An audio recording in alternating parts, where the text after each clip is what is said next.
So around the Into the Spider-Verse release, we got news that the directors were considering bringing Tobey Maguire back to play what would become Jake Johnson's Peter Parker, but now recent reports are suggesting that Tobey Maguire wasn't the only live-action Spider-Man considered for the film. What's going on YouTube? It's your boy RonnyPugs back again with another Into the Spider-Verse video for you guys. So a recent interview with Flickering Myth involving Spider-Verse co-director Rodney Rothman has revealed new information to us that Rothman originally wrote a scene for the film that would have included each live-action Spider-Man. And while he didn't describe exactly what the scene was, he mentioned that the reason why the scene was cut was due to the anxiety surrounding the film and specifically not wanting to confuse the audience, which was the same reason why the studio decided against bringing Tobey back to play what would become Jake Johnson's Peter Parker, and I could see where the confusion would come into play. The general audience may be unfamiliar with the multiverse, and adding a movie Spider-Man may confuse some, leading them to believe that the Into the Spider-Verse film is set within a live-action universe. I also think adding Tom Holland's Spider-Man now would be confusing considering he's assumed dead, so it would raise a lot of questions to how this Spider-Man is able to appear in this movie when months earlier we just saw him die. Also, looking at another possible reason to why we didn't get this scene might be due to the fact that Andrew Garfield and Sony ended their relationship on a bad note. Basically, Andrew was fired from being Spider-Man for not attending a meeting with what I think was the president of Sony, where he was supposed to announce that he'd be returning for The Amazing Spider-Man 3, and shortly after the release of TASM 2, Andrew was very vocal about his concerns with the movie, ultimately blaming the studio for why it failed. So really a reason that could be the real reason to why we didn't get any cameos from the live-action Spider-Man was due to the relationship between Sony and Andrew, because if you do the scene with just Tom Holland and Tobey Maguire Spider-Man, it would raise a lot of questions to why Andrew's Spider-Man wasn't included in the film, which I think is something that Sony would rather not answer to.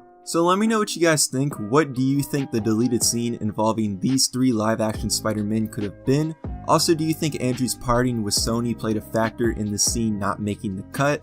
Let me know in the comments below. Thanks for watching. Be sure to subscribe, follow my social medias, and I will see you guys again in the next video.